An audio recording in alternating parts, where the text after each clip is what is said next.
Con la conferencia. Bueno, primero una pequeña introducción de los ponentes que tenemos hoy aquí, para que después se inicie el turno de debate y de exposición de argumentos.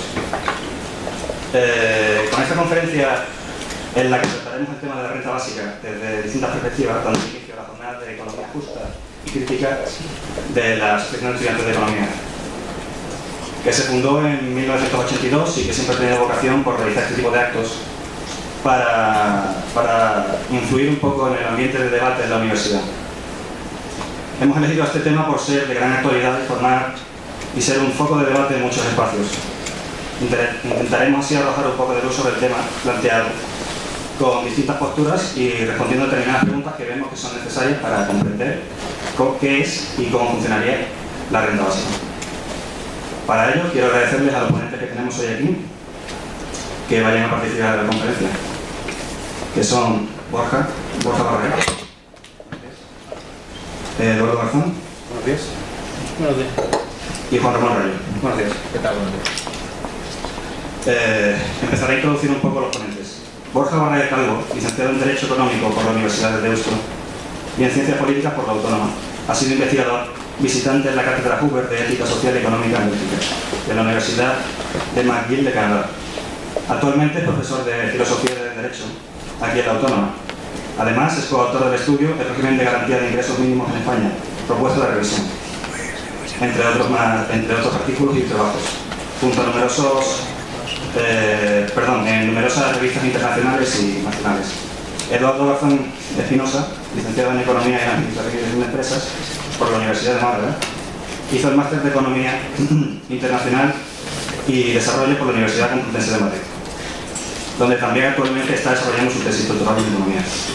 Es miembro del Consejo Científico de ATAC España, miembro de la Fundación Europea de los Ciudadanos, colaborador habitual en La Marea, El Diario o Andalucía Diario. Autor de artículos como Distribución de la renta, Crecimiento económico e Intervención del Estado en España.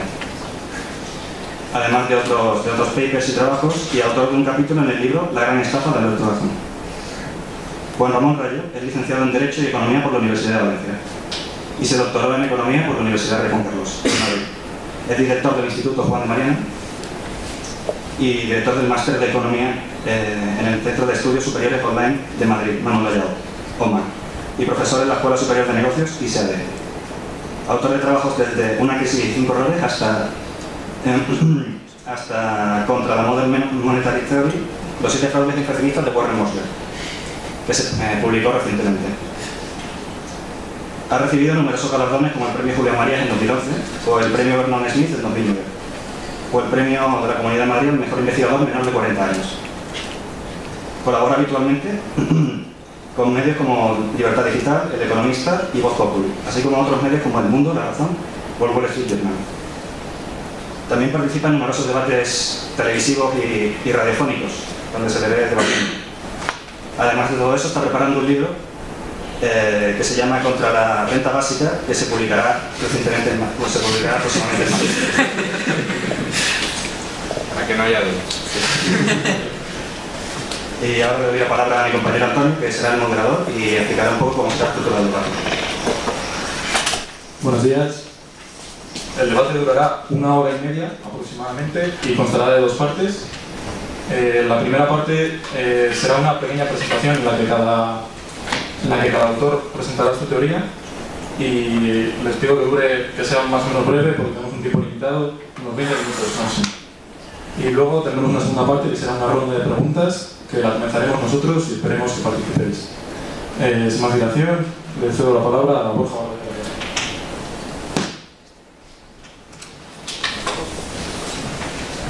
Muchas gracias. ¿Se me oye? Muchas gracias por la invitación, antes de nada. Y bueno, he preparado una pequeña presentación y aquí, por si lo queréis anotar y para no perderos a lo largo de mi presentación, tenéis un pequeño esquema. Primero, como pensaba y así ha sido que yo iba a ser el primero en intervenir, voy a contextualizar un poco la propuesta, porque me parece que en este contexto social tiene sentido algo así como una renta básica, y una segunda parte donde, digamos, pues, está en una situación de cierta alarma de precariedad social debido a los incrementos de la pobreza y de la desigualdad, tenemos que hacer algo, y aquí habría dos vías. Una, que va a ser qué hacer blindar el estado del bienestar, que es una propuesta que ha repetido muchas veces Pedro Sánchez, y otra segunda vía, que sería lo que tenemos que hacer es reformar el estado del bienestar. Luego os aportaré algunas razones por las que creo que lo que tenemos que hacer es reformar, en algún sentido al menos, el estado del bienestar. Y una última parte de la presentación, donde después de discutir dos o tres propuestas de reforma del estado del bienestar, me voy a centrar, que supongo que para eso es para lo que me han invitado, en la vía de la reforma a través de la introducción de una renta de estado del bienestar. Esta es la primera diapositiva de en qué punto estamos y por qué me parece que en una situación de este tipo algo así como reformar el estado del bienestar tiene sentido. Aquí lo que veis es la evolución de los percentiles 90 y 10 de la distribución desde 2007 hasta 2010. He cogido los datos del LIS, de Luxemburgo, y el gráfico es de Branko Milanovic. Aquí lo que veis es que España es prácticamente un outlier en el gráfico. La primera decila apenas ha variado. Lo que ha habido una variación brutal es en las rentas del 10% más pobre, ¿vale? Que veis que ha perdido aproximadamente un 30% de sus rentas, cuando 2007 esté en este grado. Podríais decir, bueno, esto tiene sentido porque desde 2007-2008 aproximadamente ha habido muchos recortes y el gasto social ha caído brutalmente en España. Bueno, este segundo gráfico lo que os dice es que no es verdad. Esta hipótesis no se corresponde con los datos de gasto social de la OCDE, ¿de acuerdo?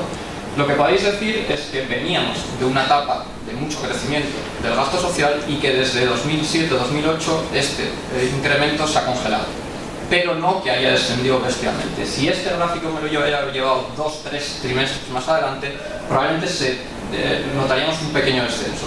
Pero ya os digo que esto no es la razón por la que el 10% más pobre ha visto caer sus ingresos un 30% desde el inicio de la crisis, ¿vale? Aquí, y antes de pasar ya a la presentación propiamente, lo que veis es cómo ha evolucionado la desigualdad antes de impuestos y transferencias. Aquí veis que para los países que han tenido algún rescate, bien del país, bien de su sistema financiero, la desigualdad antes de impuestos y transferencias ha aumentado para casi todos ellos.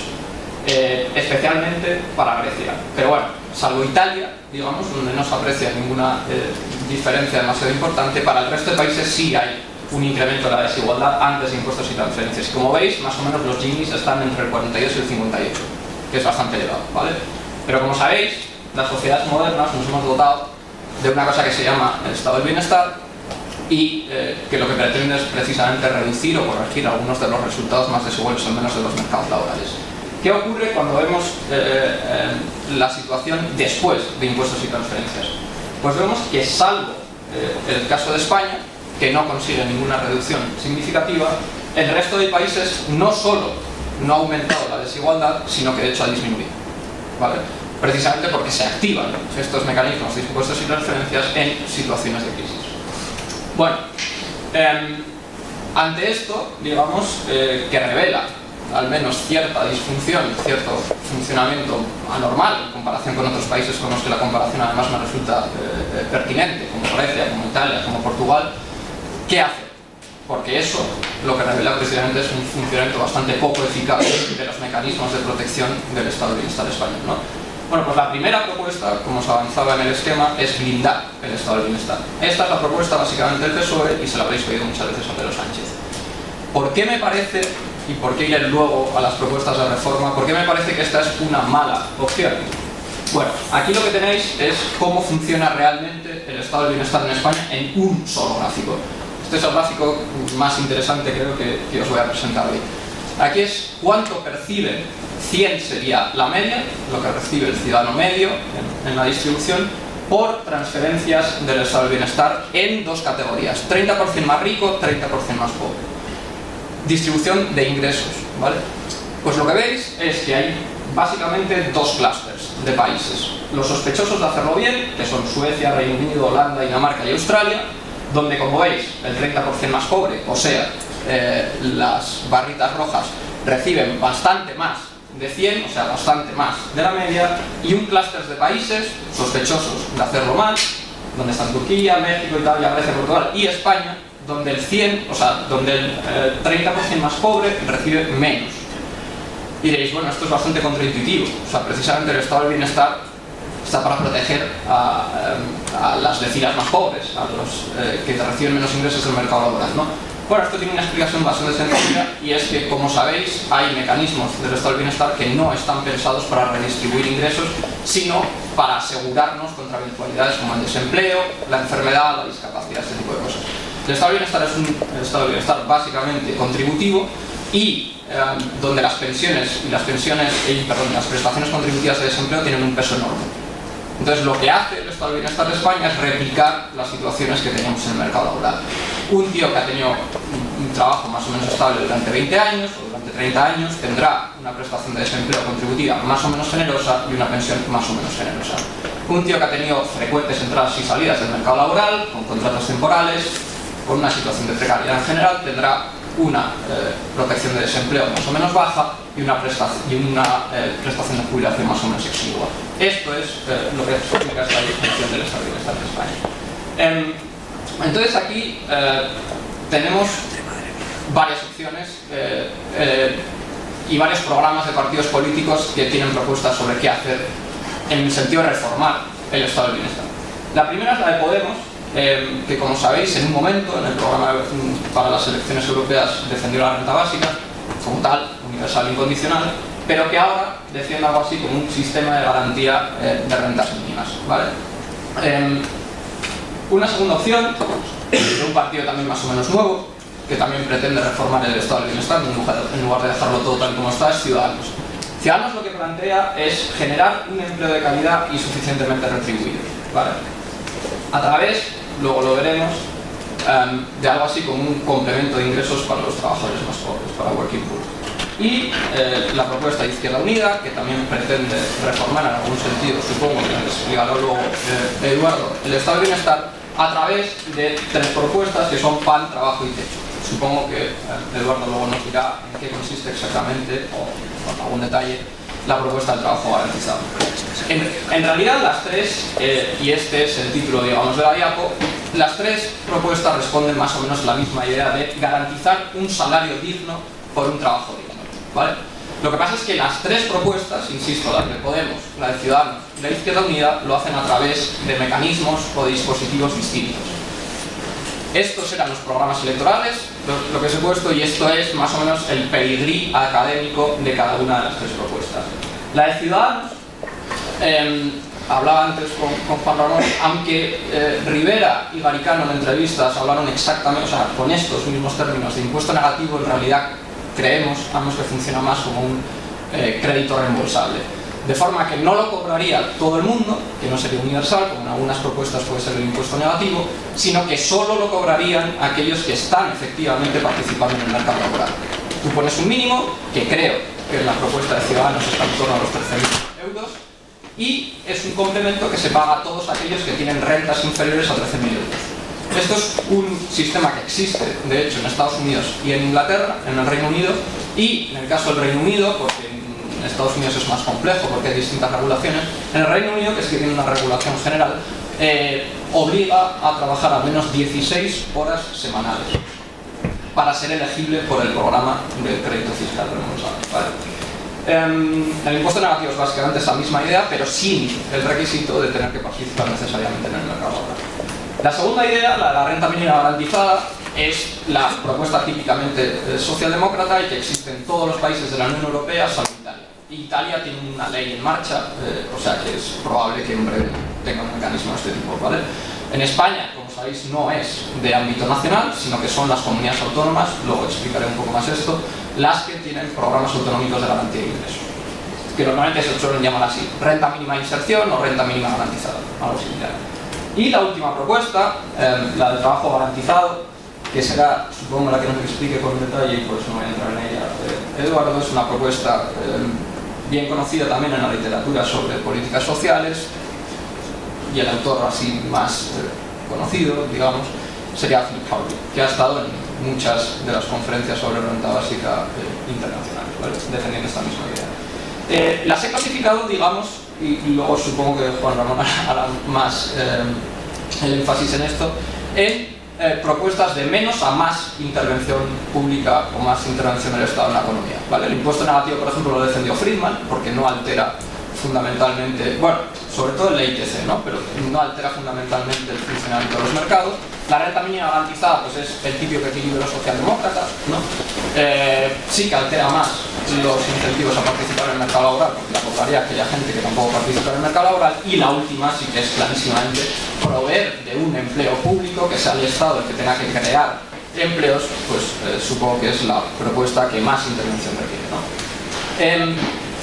Yendo ya al objeto de la charla y al motivo por el que me han invitado a ella, supongo. ¿Qué es la renta básica? O sea, creo que reformar el estado del bienestar es una buena idea y creo que hacerlo a través de una renta básica y no de los tres mecanismos que proponen estos tres partidos es una buena idea. ¿Qué es exactamente una renta básica? Bueno, pues es la percepción de una renta con independencia de cuatro cosas. Con independencia de si estás por la labor de trabajar de forma remunerada o no en el mercado laboral, con independencia de si tienes otras posibles fuentes de ingresos, como por ejemplo una renta de alquiler o dividendos de acciones, con independencia de si constituyes o no una unidad convivencial, o sea, si vives con tus padres o vives con tu pareja o vives solo, y del país, con independencia, insisto, del país en que resides, porque por ejemplo ahora en España, de acuerdo con la división autonómica, las rentas de garantía de ingresos en extensión, o sea, en qué porcentaje de la población pobre lo cobra y en intención, o sea, cuánto cobras, son muy dispares. Y como luego veremos, por ejemplo, la disparidad en estos sistemas de ingresos lleva a que 1 de cada 2 euros de las rentas mínimas lo pague la renta de garantía de ingresos del País Vasco. Esto sería igual para todo el mundo. Como os decía antes, creo que esta idea de la renta básica puede estar más cercana a aquellas propuestas que proponen garantizar ingresos y no garantizar el trabajo, como las rentas mínimas de inserción o el impuesto negativo. Y hoy en día, por si supongo que lo sabíais, pero bueno, y hoy en día no existe en ningún sitio salvo en Alaska, aunque con alguna especificidad, porque la renta básica de Alaska no se paga de acuerdo con IRPF, no se obtiene a través de una reforma del sistema fiscal, sino que se financia de acuerdo con una especie de fondo soberano de inversión. Una especie no, de hecho es un fondo soberano de inversión, que se llama Alaska Permanent Fund. Esto hace que el precio del dividendo, que lo que paga el dividendo, fluctúe en relación con el precio del barril, con el precio del petróleo. Ha habido años que ha pagado solo $400 por persona y año, y ha habido años que ha pagado hasta $2.000. Ahora, para que lo sepáis, y como mera curiosidad, paga alrededor de $1.000 por persona y año. Y es por persona y año. Lo cobras desde que tienes un mes de vida hasta que te mueres, o sea, desde la cuna hasta la tumba, ¿vale? Pero no sale de tu bolsillo, por decirlo así. Sale de la explotación del petróleo dentro de un fondo soberano de inversión y varía de acuerdo con las cotizaciones del barril. Y en España, os decía que las otras tres propuestas están en programas políticos de partidos realmente existentes. Esta también está en los programas de tres partidos políticos: ECUO, Bildu y ANOVA. Uno de ámbito nacional, otros dos de ámbito autonómico. Y aquí me voy a adelantar un poco, os voy a explicar básicamente cómo funciona la renta básica y por qué me parece una buena idea a través de la respuesta a 6 críticas, que voy a distinguir en 2 campos. Unas, las críticas de tipo práctico, y aquí veremos 4. Una, esto no se puede pagar. 2, incluso si lo pudiéramos pagar, esto provocaría una retirada masiva del mercado laboral. 3, incluso si la pudiéramos pagar y esto no provocara una estampida del mercado laboral, resulta que es políticamente inviable porque no va a tener apoyos de ningún partido político más o menos mayoritario, luego da igual. 4, implantada solo en un país, y ya sabéis que la política social dentro de la Unión Europea es competencia de los Estados, no de la Unión Europea, por lo que si algún día se implanta sería en España o en Italia o en Francia, pero no en el ámbito de la Comunidad Europea. Esto generaría un efecto llamada brutal. Si lo implantara España vendrían muchos trabajadores pobres franceses o italianos o lo que sea. Y un segundo campo en el que, y ya con esto termino, haré alusiones que me parecen las 2 críticas de tipo normativo, de tipo ético si queréis, de tipo moral más importantes. Una, incluso si la podríamos pagar y hubiera un apoyo político suficientemente importante como para que pudiera entrar en un programa electoral con opciones de ganar unas elecciones, resulta que es injusto. Y resulta que es injusto por 2 motivos. Uno, porque no es justo que la cobre aquel que no está dispuesto a trabajar, que no está dispuesto a participar en la elaboración del producto social del que luego se deriva a la renta básica. Y segundo, es injusto porque no tiene ningún sentido pagarla a aquellos que ya tienen ingresos por sí mismos para poder subsistir, ¿vale? O sea, es injusto que la cobre Ana Patricia Botín, es injusto que la pague el surfista de Malibú, que es el libro de teoría política más importante, sin duda, en la justificación de esta propuesta, ¿vale? Bien, es económicamente inviable. Estoy en una facultad de económicas, así que no me voy a parar demasiado aquí, pero que sepáis que en 2014 Arcarons, Torrents, Raventós y Antoni Domènech presentaron un informe.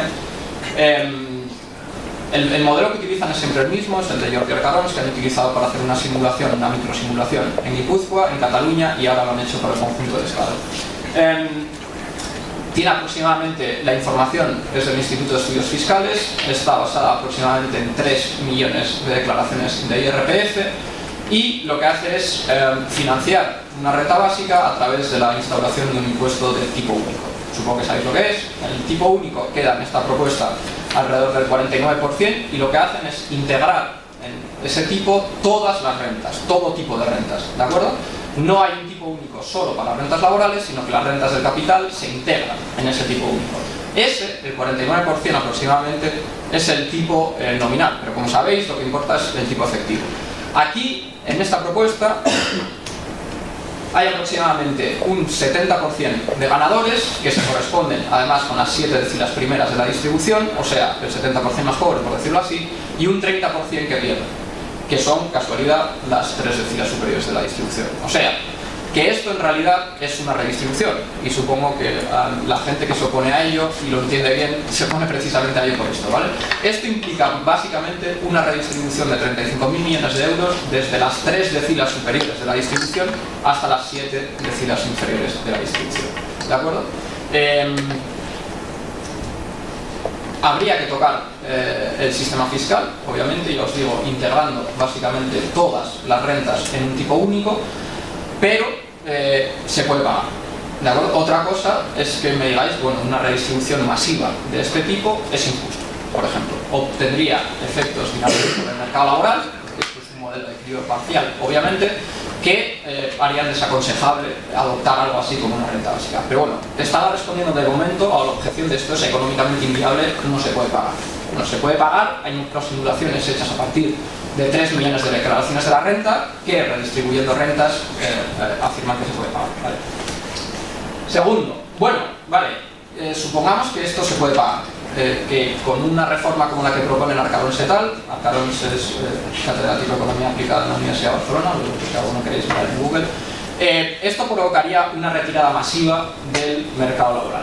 Bueno, una respuesta así a priori, sin demasiadas referencias académicas, sería, bueno, esto es especulativo, no lo sabemos porque no existe una renta básica como la que aquí vamos a discutir, que es básicamente financiada a través de una reforma del IRPF, y lo más parecido que existe es en Alaska y no se ha detectado ninguna retirada masiva del mercado laboral en Alaska, ¿no? Lo que pasa es que hay una respuesta mejor. Cuando no tienes nada como la posibilidad de coger una probeta y hacer un experimento, lo que puedes hacer son experimentos naturales, ¿vale? Bueno, en Bélgica hubo durante muchos años algo así como la lotería de Nescafé. Se llamaba Win for Life y era una lotería que pagaba la administración de loterías del Estado, era una lotería pública. Y entonces unos investigadores belgas de la Universidad de Lovaina y la Universidad de Amberes le pidieron datos a Win for Life, al administrador de la lotería, para poder contactar a los premiados con esta lotería, ¿vale? Que era un sueldo mensual de por vida de unos 2.000 euros al cambio, más o menos, para saber qué habían hecho después de ser premiados con su trayectoria laboral. Lo que encontraron es que no hay una pauta demasiado clara, ¿vale? O sea, tiraban rectas de regresión y no había ningún resultado demasiado fuerte. Desde luego no había un resultado fuerte de decir todo el mundo se retiraba del mercado laboral. Lo que sí vieron es que había una cierta tendencia a que la gente eligiera carreras laborales más de acuerdo con sus preferencias, ¿vale?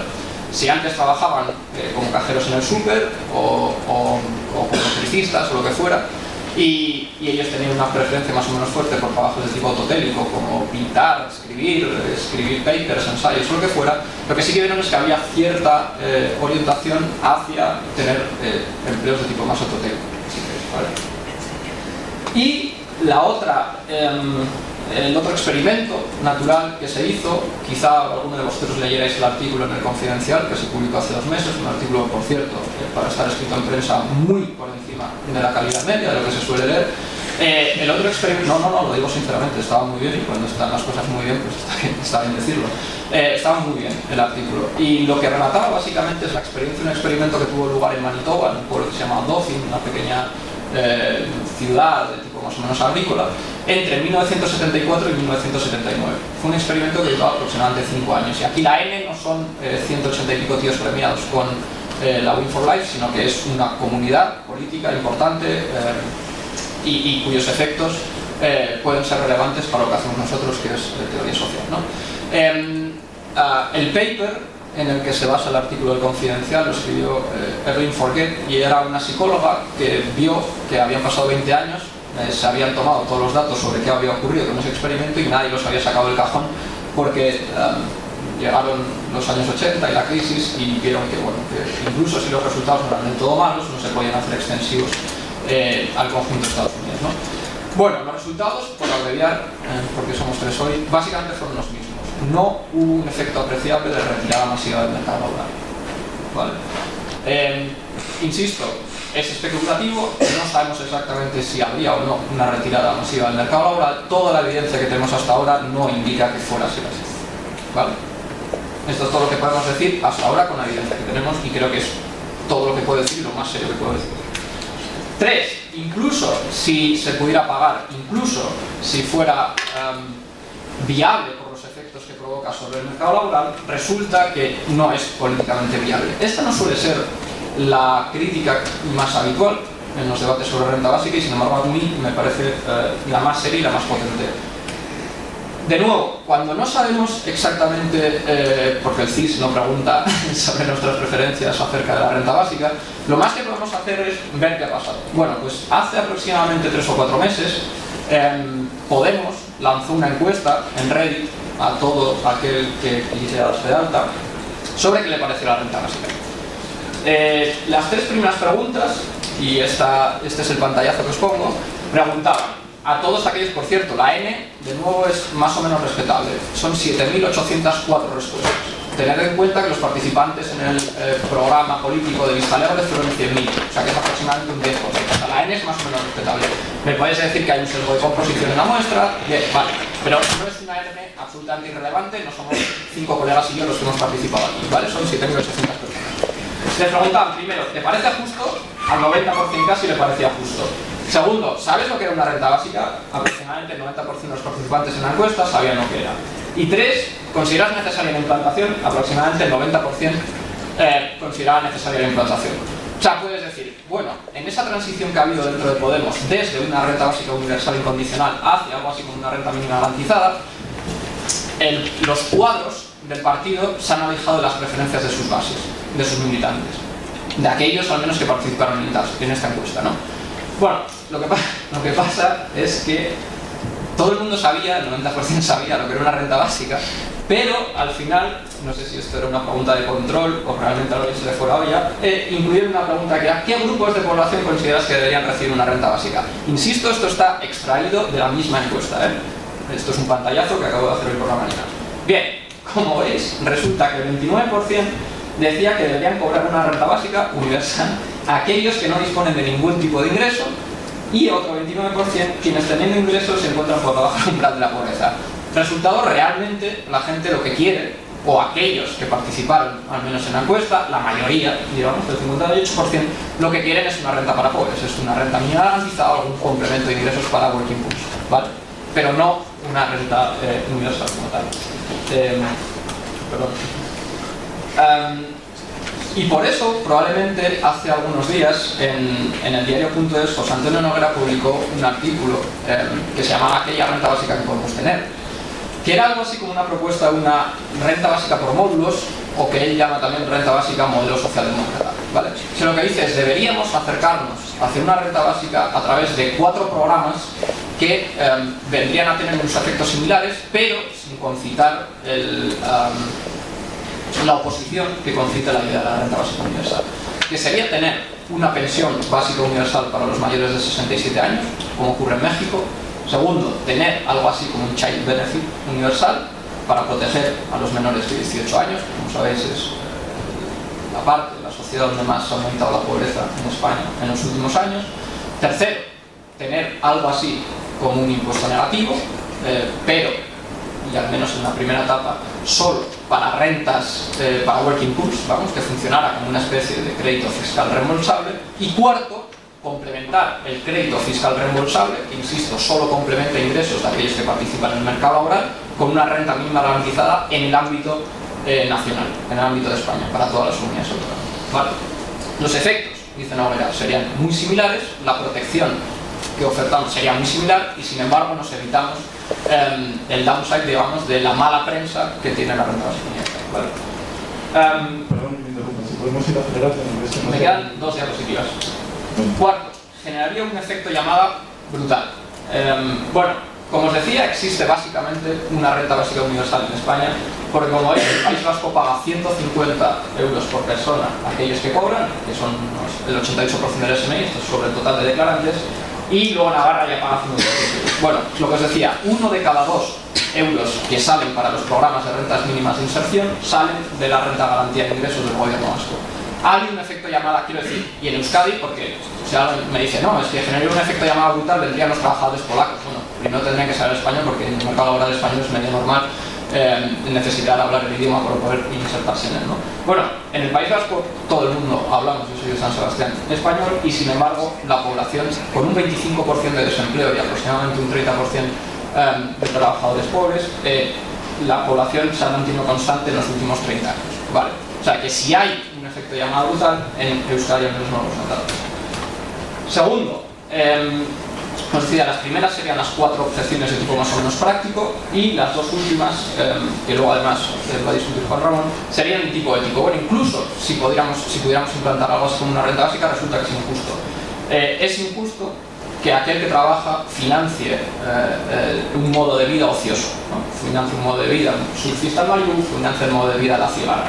Bueno, aquí la idea sería, en realidad, casi todas las rentas que obtenemos en el mercado laboral incorporan algo así como una parte de riqueza legada, ¿no? O sea, para que yo os esté presentando esto, yo tenía que tener un ordenador, tenía que tener unas teclitas, tenía que tener PowerPoint, tenía que tener ese tipo de cosas. Para esto, probablemente tuvo que existir un Bill Gates, un Steve Jobs, que me procuraba este tipo de cosas, pero para que existiera antes un Steve Jobs, tuvo que existir seguramente un Alan Turing, ¿no? O sea, las rentas laborales incorporan una parte de rentas que no hemos generado nosotros o que no hemos contribuido a generar nosotros, sino que parte de ellas al menos son de riqueza que han generado otros, ¿vale?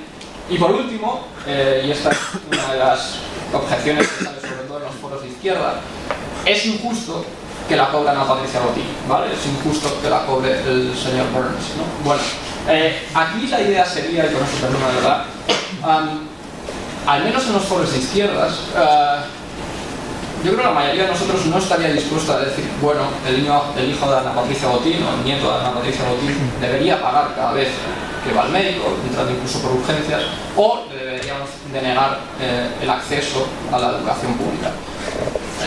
El acceso a la educación o a la sanidad pública está garantizado cuando estamos hablando de personas sin ingresos, pero cuando estamos hablando de ricachones, estos que se paguen su prestación, ¿no? Que se pagan los servicios, que se pagan la educación o que se pagan la sanidad. Bueno, para mí en este caso es algo similar, ¿no? Al menos, insisto, en este contexto social en el que estamos.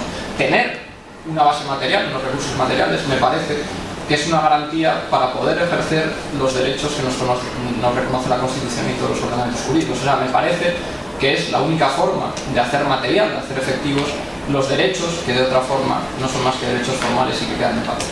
Muchas gracias.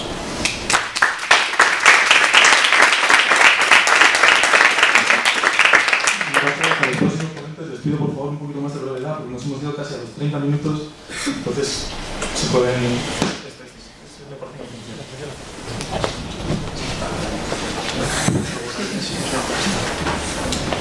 Muchas gracias por la presentación anterior. Muchas gracias también a todos vosotros por venir. Muchas gracias también a la organización de la Asociación de Estudiantes de Economía Crítica, Economía Justa, porque me parece que realizar actos de este tipo tiene un valor inconmensurable que no podríamos ni imaginar, porque además precisamente en una época como la actual, en la cual la gente necesita respuestas, y aquí en la Facultad de Economía tenemos que debatir, es como un imperativo moral, saber qué es lo que se le puede ofrecer a la gente, con qué medios contamos y qué verdaderamente es posible o no, y precisamente un acto como el de hoy me parece de lo más acertado, ¿no? Y por eso animo a toda la asociación a que siga con este empeño y esta aventura, porque seguramente no sea del todo fácil, tendréis problemas, pero no olvidéis que es mucho valor lo que aportáis, ¿no? Y con relación al tiempo, decir que no me voy a extender, y además creo que ha estado muy bien que la presentación de Borja fuese la primera, porque ha establecido pues, efectivamente los tipos de renta básica para evitar confusiones que podrían luego derivarse en el debate, ¿no? Y además no me importa ceder 5 minutos porque él ya ha hecho una presentación de lo que en teoría yo debía de empezar a contextualizar lo que es mi exposición y mi punto de vista sobre la renta básica universal, ¿no? A este respecto decir que bueno, hay alguna serie de matices con lo de que exponía Borja. Quiero felicitarlo porque me parece una exposición, la verdad, que muy buena, muy rigurosa y bastante brillante, salvo por ejemplo lo de la propuesta del PSOE, que es algo que desde mi punto de vista, que lo diga Pedro Sánchez, pues, que está en un partido que ha sido el primero en recortar el estado del bienestar y a ritmos inconmensurables, pues me parece que quizás fuese evitable en esta presentación tan brillante, ¿no? Y luego otro elemento que sí quería aportar era el IRPF negativo, porque desde mi punto de vista la renta básica universal financiada de la forma que proponen sus mayores exponentes es al fin y al cabo un IRPF negativo, ¿no? Es, al fin y al cabo, a las personas que no tienen ningún tipo de ingreso, pues el tipo efectivo se le llegaría hasta el 100 y pico % para acabar recaudando lo que propone la renta básica universal. Pero bueno, eso al fin y al cabo es un detalle de matiz, ¿no? Y por eso